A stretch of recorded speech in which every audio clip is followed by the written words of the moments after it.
ಹೇಳಿದ್ರು ಇವರು.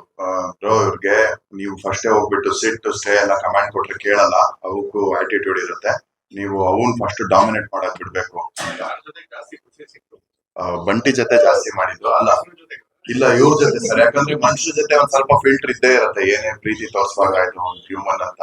ಇವ್ರ ಜೊತೆ ಆ ಫಿಲ್ಟರೇ ಇರಲ್ಲ, ಇನ್ನೂ ಆಕ್ಟರ್ ಆಗಿ ಒಳಗೆ ಡೀಪ್ ಆಗಿ ಹೋಗಕ್ಕೆ ಹೆಲ್ಪ್ ಆಯ್ತು. ಅದೇ ಅದೊಂದು ಇನ್ಸಿಡೆಂಟ್.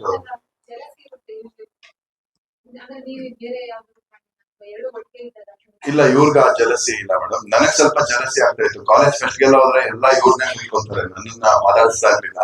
ಅದು ನನಗೆ ಆಕ್ಚುಲಿ ಜಲಸಿ ಆಗ್ತಾ ಇತ್ತು. ಎಷ್ಟೊಂದ್ ಕಡೆ ಲೊಕೇಶನ್ ಹೋದಾಗ ಕ್ಯಾರವನ್ ಹೋಗ್ತಾ ಇರ್ಲಿಲ್ಲ, ಬಟ್ ಇವ್ರಿಗೆ ಕಾರಲ್ಲಿ ಹೆಂಗೋ ಕರ್ಕೊಂಡು ಹೋಗಿ ಅದು ಫುಲ್ ಬೆಡ್ ಹಾಸಿ ಎಸಿ ಕೊಡಿಸ್ತಿದ್ರು, ನಾವೆಲ್ಲ ಆಚೆ ಇರ್ಬೇಕಿತ್ತು. ಒಂದೊಂದ್ಸಲ ನಾನು ಹೆಂಗೋ ಸುಳ್ಕೊತಿದ್ದೆ ಶೆಕೆ ತಡ್ಕೊಳಕ್ ಅವ್ರ ಜೊತೆ. ಅದೇ ಅದೊಂದು ಇನ್ಸಿಡೆಂಟ್ ಹೇಳ್ತೀನಿ. ಇವ್ರಂಗ್ ಅಂದ್ರು, ನಾನ್ ನಿಜವಾಗ್ಲೂ ಹಿಂಗೆಲ್ಲ ಆಟಿಟ್ಯೂಡ್ ಇರತ್ತಾ ಅಂದ್ಬಿಟ್ಟು ಓಕೆ ಸಿಟ್ ಸ್ಟೇ ಅಂದ್ರೆ ಕೇಳಲೇ ಇಲ್ಲ. ಆಮೇಲೆ ದಿನಾ ಒಂದ್ ಪ್ಯಾಕೆಟ್ ಮಾರಿ ಬಿಸ್ಕೆಟ್ ಇಟ್ಕೊಂಡು ಹೋಗಿ ಅವ್ನ್ ಕೇಳ್ದಾಗೆಲ್ಲ ಕೊಟ್ಟು ಕೊಟ್ಟು ಕೊಟ್ಟು ಒಂದ್ 2-3 ದಿನ ಜೋಬಲ್ಲೆಲ್ಲ ಮೂತಿ ಹಿಂಗ್ ಹಾಕಿ ಇಟ್ಕೊಳ್ಳೋರು. ಕೊಟ್ಟು ಕೊಟ್ಟು 2-3 ದಿನ ಆದ್ಮೇಲೆ ನಾನ್ ಹೇಳ್ದಂಗ್ ಕೇಳ್ದ. ಶೂಟಿಂಗ್ ಅಲ್ಲಿ ಎಷ್ಟೊಂದ್ಸಲ ಅವ್ನು ಎತ್ತಿಸ್ಕೊಡಲ್ಲ ಯಾರ ಹತ್ರನು, ಬಟ್ ನನ್ ಜೊತೆ ತುಂಬಾ ಚೆನ್ನಾಗ್ ಬಂದ. ಅಂಡ್ ನೀವು ಸಿನಿಮಾಲು ನೋಡ್ಬೋದು, ನನ್ ಡೈಲಾಗ್ ಹೇಳ್ತಾರೆ ತುಂಬಾ ಚೆನ್ನಾಗಿ ರೆಸ್ಪಾಂಡ್ ಮಾಡ್ತಾನೆ, ತಿರುಗ್ ನೋಡ್ತಾನೆ. ಅಂಡ್ ಇನ್ನೊಂದ್ಸಲ ಇವನು ಸಿಂಬಾ ಹುಷಾರ್ ತಪ್ಪಿ ಬೀಳೋ ಸೀನ್ ಶೂಟ್ ಮಾಡ್ತಾ ಇದ್ರು. ನೆಕ್ಸ್ಟ್ ಅವ್ನ್ ಹುಷಾರ್ ತಪ್ಪತ್ತೆ ಅಂತ ಮಾಡ್ಬೇಕಿತ್ತು.